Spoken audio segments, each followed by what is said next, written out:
మరి అలా అంబేద్కర్ గారి కోసం చక్కనైనటువంటి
మీటింగ్ స్టార్ట్ అయిపోతుంది. ఎవరికి ప్రలోభాలు మాట్లాడద్దు. స్టేజ్ మీద ఉన్న వాళ్ళందరూ చెప్పేసి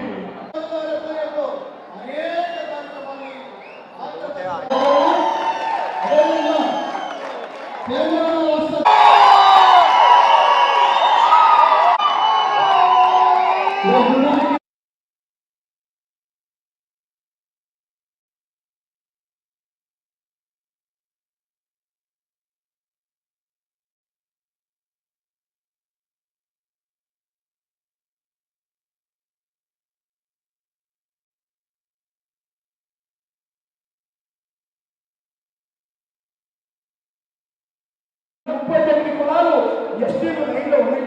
36 ఓసీ కులాలు ఆన్లైన్లో ఉన్నాయి. కానీ మేము పేద ప్రజల కమ్యూనిటీ ఏ పాపం చేసేవాళ్ళం? కనీసం ఆన్లైన్లో లేకుండా గత 2023లో ఆన్లైన్లో లేకుండా 15వ తేదీ ఆయన హర్షవర్ధన్ అనే వ్యక్తి డైరెక్టర్గా ఉండి మమ్మల్ని ఎంత నీచంగా తీసి పక్కన పెట్టారో ఒక్కసారి గమనించాలన్నా. మీరు పెద్ద దిక్కు తీసుకుంటే ప్రిన్సిపాల్ సెక్రటరీ గారితో మీరు మాట్లాడినట్టుగా అయితే ఇమ్మీడియట్గా ఆంధ్రప్రదేశ్లో ఆన్లైన్ ఇమ్మీడియట్గా ఇస్తుంది. నిన్నదాకా మనం కూడా 3 రోజుల క్రితం కూడా అన్నగారి ఆధ్వర్యంలో మనము ఆన్లైన్లో ఉన్నటువంటి విషయాన్ని ఒక రిప్రజెంటేషన్ ద్వారా మనం పంపించినందుకు మనకందరికీ కూడా ఏదైతే ప్రభుత్వం సెక్రటరీ నుంచి ఒక మెసేజ్ వచ్చింది. ఆన్లైన్లో చేర్చడానికి రాష్ట్ర ప్రభుత్వం సుముఖంగా ఉంది, మీకు ఆన్లైన్లో చేస్తున్నామని కూడా సంకేతాలు మనకు 4-5 రోజులు కూడా వచ్చాయి. అంటే అది అన్నగారి ఆధ్వర్యంలో అన్నగారితో మాట్లాడించుకొని ఆ రోజు మనం చేసే కార్యక్రమం ఆన్లైన్లోకి ఎక్కడానికి కూడా ముందు వచ్చిందని కూడా మీ అందరికీ తెలియజేస్తా ఉన్నాను. అన్న చాలా ఇబ్బందులు చాలా మంది కూడా వాళ్ళ ఆవేదన ఏంటంటే ఇంతవరకు మీరు మా వాళ్ళు మాట్లాడేటువంటి ఉత్తర్వుల్లో కూడా ఏముందంటే సార్ మాకు ఈ టీడీపీ ప్రభుత్వంలో మాకు పదవులు రాలేదని అడగలేదు. రూరల్ ఎమ్మెల్యే గారు విజయ్ చౌదరి కుమారుడు వచ్చినందుకు ఆయన కూడా మనస్ఫూర్తిగా నమస్కారాలు తెలియజేసుకుంటాము. మీరందరూ గమనించండి, వచ్చిండ్రు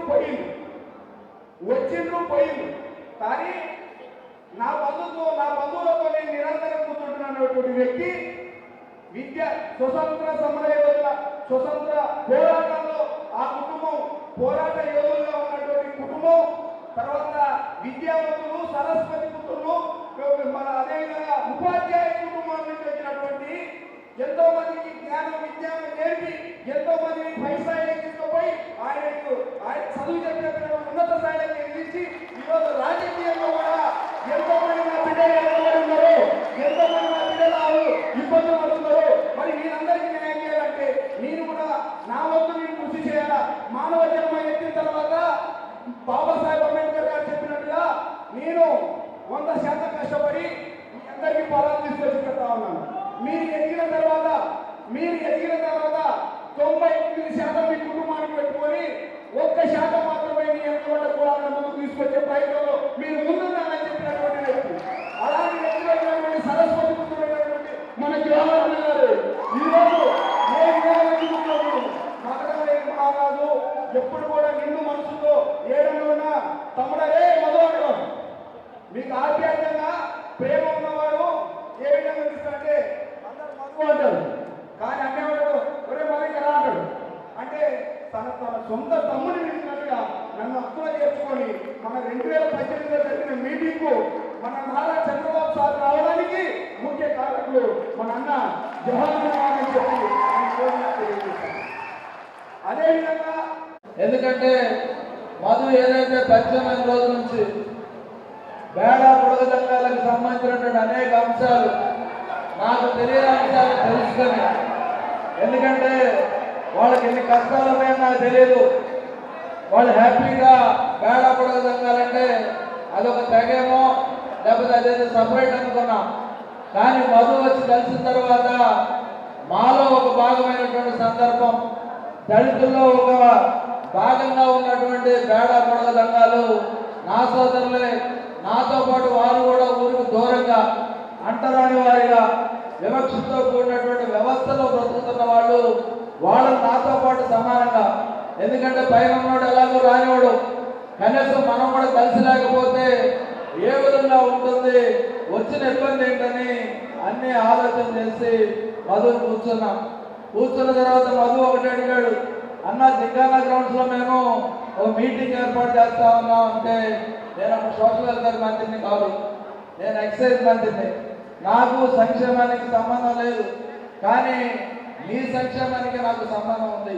ఎందుకంటే ఆ కులంలో పుట్టినవాడిగా, ఆ జాతిలో పుట్టినవాడిగా ఒక దళితుడు ఇంకో దళితుడు చేర చేసి తన కోల్పోయిన హక్కులను పొందే విధంగా చేయాలని ఒక ఆశతో మధుని పూర్తిగా కూర్చోబెట్టుకున్న ఒకరోజు మధు, అదేవిధంగా ఈరోజు ఎమ్మెల్యేగా ఉన్నటువంటి ఎంఎస్ రాజు ఇద్దరు కూడా నా దగ్గరకు వచ్చి దాదాపు గంట కూర్చున్న తర్వాత చంద్రబాబు నాయుడు గారు అపాయింట్మెంట్ నేను తీసుకోవడం జరిగింది. ఆమె తీసుకున్న తర్వాత చంద్రబాబు నాయుడు గారి ముందు జింగాల గ్రౌండ్స్ అయితే ఇబ్బంది అవుతుంది, ఆయన వెళ్ళడానికి సమయం పట్టదంటే అప్పటికప్పుడు ఆయన ఉండవారి నివాసంలో కార్యక్రమాన్ని ఏర్పాటు చేసి మీ ఉత్సాహాన్ని, మీ బాధని, మీ ఆందోళనని, మీ ఆవేదనని చంద్రబాబు నాయుడు గారికి వివరించి ఆయనతో మాట్లాడించి అదే రోజు శర్మ గారి కమిషన్ ఏర్పాటు చేసి ఆ ఏర్పాటు చేసినటువంటి కమిషన్ కూడా బేడా పొడవు సంఘాలకు కూడా ఏదైతే గతంలో లాగా మైగ్రేషన్ సర్టిఫికేట్లు కానీ, అదేవిధంగా తెలంగాణలో ఉన్న హక్కులు, కర్ణాటకలో ఉన్న హక్కులు ఆంధ్రప్రదేశ్లో కూడా ఉండాలని ఆ రోజు ఆయన తెలియజేసి ఆయన అంగీకరించి ఆ కమిషన్ రిపోర్ట్ తెప్పించుకున్న తర్వాత దురదృష్టవశాత్తు ప్రభుత్వాలు మారిన తర్వాత 23వ సంవత్సరంలో ఏదైతే ఆన్లైన్లో బేడా పొడవు సంఘాలను కూడా తీసేసిన విషయం మధు నాకు చెప్పాడు. చెప్తే వెంటనే దాని గురించి కూడా మాట్లాడదాం, మంగళవారమే నేను సిఎస్తో కానీ ప్రిన్సిపల్ సెక్రటరీ గారితో కానీ మాట్లాడి ఈ బేడా పొడవు సంఘాలకు సంబంధించిన ఆన్లైన్లో వాళ్ళని కూడా చేర్చే విధంగా నేను ప్రయత్నం చేస్తా, అది నా బాధ్యత. మీ పోరాటం లేకపోతే మీ యొక్క ఆందోళన కాదు, నాకు బాధ్యత ఉంది, ఆ బాధ్యత నేను నెరవేర్చాను, మీ అందరూ కూడా హామీ ఇస్తా ఉన్నా. ఆ రోజు అయిపోయిన తర్వాత అసెంబ్లీలో పెట్టడం, అసెంబ్లీ తీర్మానం చేసిన తర్వాత అది కేంద్రంలో చేయాలంటే ఆ కేంద్రంలో చేసేదానికి కర్నూలులో సమావేశం ఏర్పాటు చేస్తే ఆ సమావేశం కూడా నేను మంత్రిగా వచ్చా. అక్కడ కూడా మద్దతు, అదేవిధంగా బేడా పొడగ సంఘాల వ్యక్తులతో నా యొక్క సోదరులతో మాట్లాడి వాళ్ళ ఆవేదన తెలుసుకొని దాన్ని కేంద్రాన్ని పంపించడంలో కూడా చంద్రబాబు నాయుడు గారు సహకరించినటువంటి పరిస్థితి అందరూ తెలుసు. అదేవిధంగా మొన్న కూడా పురంధరేశ్వరి గారు బీజేపీ అధ్యక్షురాలు గారు ఉంటే మధుని పిలిచి మేడంకు పరిచయం చేసి, అమ్మాయి కేంద్రంలో ఉంది, ఇది మీరు చేయగలరు, అవసరమైతే మధు నేను వారి సమ్మతో కలిపి అక్కడికి వస్తాం, ఇది పార్లమెంట్లో పెట్టి మా బేడా పొడవ సంఘానికి ఆంధ్రప్రదేశ్లో కులద్రవ్యకుల పట్ల ఉండటం, వాళ్ళని దళితులుగా చేర్చడం, వీళ్ళు ఎస్సీలుగా వాళ్ళు కూడా మాతో ఉండాలని మేము కోరుకుంటా ఉన్నాం. ఎందుకంటే చాలా సంచార జాతులు అంతరించిపోయాయి. ఎందుకంటే గతంలో లంబాడీలు కానీ లేకపోతే వేరే కుటుంబకులు కానీ గంగిరెడ్లు కానీ ఇవన్నీ సంచార జీవనం గడుపుతూ ఉండేవాళ్ళు. వాళ్ళంతా స్థిర నివాసం ఏర్పాటు చేసుకున్నారు. వాళ్ళ ఇళ్ళు వస్తూ ఉన్నాయి, హక్కులు వస్తూ ఉన్నాయి, అన్నీ వస్తూ ఉన్నాయి. ఇక ఆఖరిగా సంచార జీవనంతో కాస్తో కూస్తో వెనపడినటువంటి సోదరులు బేడ పొడవు సంఘాలు వాళ్ళు మనుషులే, వాళ్ళ స్థిర నివాసం ఉండాలి, వాళ్ళని మనుషులు కలుపుకోవాలని ఒక సంకల్పమే ఈరోజు సమావేశం అని నేను భావిస్తా ఉన్నా. ఆత్మీయ సమ్మేళనం అంటే తెలుసు నాకు, మీ ఐక్యత నాకు తెలుసు. ఎందుకంటే ఏదన్నా కట్టుబాటు కుల కట్టుబాటు ఆంధ్రప్రదేశ్ బతుకుందంటే అది మీ యొక్క బేడ మిగతా కులాలు ఏవి కూడా ఈ రాష్ట్రంలో మిగతా కులాలు ఏవి కూడా ఇంత ఐక్యంగా ఉన్న సందర్భం లేదు. ఎందుకంటే మనందరం చూస్తూ ఉన్నాం, వర్గీకరణ 30 సంవత్సరాలు పోరాడినటువంటి కులం కూడా అనేక శాఖలుగా వెళ్ళిపోయింది వారి పోరాటంలో. అదేవిధంగా ఈ మధ్యకాలంలో మీ దానికి కూడా కొంచెం చదవడానికి ప్రయత్నం చేస్తే నేను చూసి మందలించిన పరిస్థితి. ఐక్యంగా ఉండండి, సంఘర్షణ చేయండి, పోరాడండి, సాధించండి తప్ప ఇంట్లో కూర్చుంటే ఎవరు కూడా మీ దగ్గర వచ్చి బతిలాడరు. కూడా హక్కుల కోసం పోరాటం చేస్తేనే భారతదేశానికి స్వతంత్రం వచ్చింది తప్ప ఇంట్లో ఆయాసంగా ఎవరు పోరాడకుండా మొదటి సంగ్రామం దగ్గర నుంచి మొదలుపెట్టి 1885 దగ్గర నుంచి మొదలు పెడితే 1947 వరకు జరిగిన ఉద్యమాల్లో అతివాదులు ఉన్నారు, మితవాదులు ఉన్నారు, అందరూ కలిసి పోరాడితేనే భారతదేశానికి స్వతంత్రం వచ్చింది. ఇప్పుడు మీకు కావాల్సింది మీ బిడ్డల స్వాతంత్రం. మిమ్మల్ని చూసి నేను ఎందుకు ఆనందపడతానంటే దాదాపు 30 సంవత్సరాల పైన ఉన్న వాళ్ళందరూ కూడా జీవితం శుద్ధి చేసుకుంటున్నట్టే లెక్క. ఎందుకంటే వాళ్ళ భవిష్యత్తు ఏమి విద్యకు సంబంధించి ఉండదు, అదేవిధంగా సంక్షేమ కార్యక్రమాలకు ఉండదు. మీ పిల్లల కోసం మీరు కష్టపడతా ఉన్నారు, మీ పిల్లల భవిష్యత్తు కోసం పోరాడుతూ ఉన్నారు. ఆ పోరాటంలో నేను కూడా భాగస్వామ్యం అవుతాను. ఖచ్చితంగా మీరు సాధించే వరకు కూడా మధు గారికి కానీ అదేవిధంగా మన్యామ కానీ మిగతా సోదరులందరితో కూడా ఏ అవసరం ఉన్నా ఏ అవకాశం ఉన్నా మీ గురించి చంద్రబాబు నాయుడు గారితో కానీ ప్రభుత్వంతో కానీ మాట్లాడి సాధించే వరకు మీకు అండగా ఉండాలని తెలియజేస్తూ, అదేవిధంగా మమ్మీ మధ్య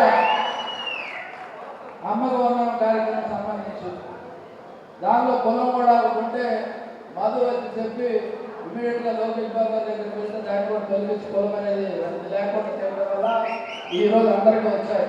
హక్కుల కోసం కనపడేటటువంటి వ్యక్తి మీకు దొరికాడు. నేను చాలాసార్లు మధుని అడిగా, నీ లక్ష్యం ఏంటి, ఎమ్మెల్యే కావాలనే ఎమ్మెల్సీ కావాలనే? ప్రజల్లో దిగే వాళ్ళకి ఎవరికైనా సరే అదే కోరుకుంటుంది.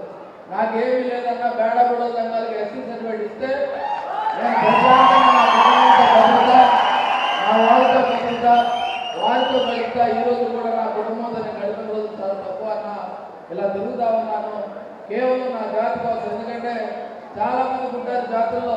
అంబేద్కర్ గారు నన్ను ఏ విధంగా అవతరించారు, జగజ్జీవన్ రాజు ఏ విధంగా పోరాడారు, మందాకృష్ణ గారు ఏ విధంగా పోరాడారు. ఆ కోవలోకి ఎలమంతి మధు తన జీవితాన్ని త్యాగం చేసి వచ్చాడు. ఆంధ్రప్రదేశ్లో అంటంతోనే మధు పుట్టుకోవాలి. ఆ విధంగా అతని సేవలు ఉంటాయని ఆశిస్తూ మీ హక్కుల కోసం నిరంతరంగా పోరాడి సాధిస్తారని ఆకాంక్ష వెలుగుతూ మీ అందరి దగ్గర సెలవు తీసుకుంటా ఉన్నా. జై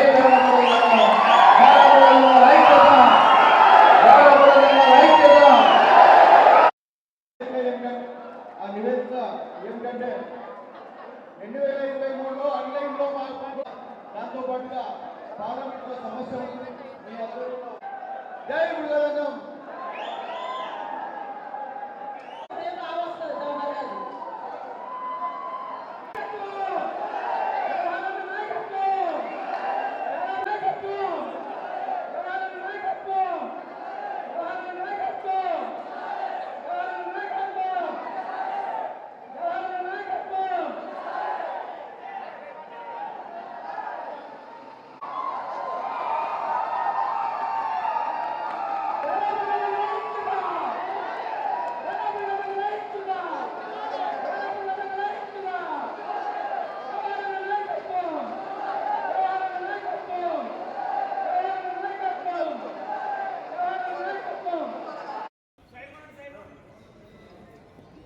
సార్ కొద్దిగా ఇలా ఇలా ఇలా ఇలా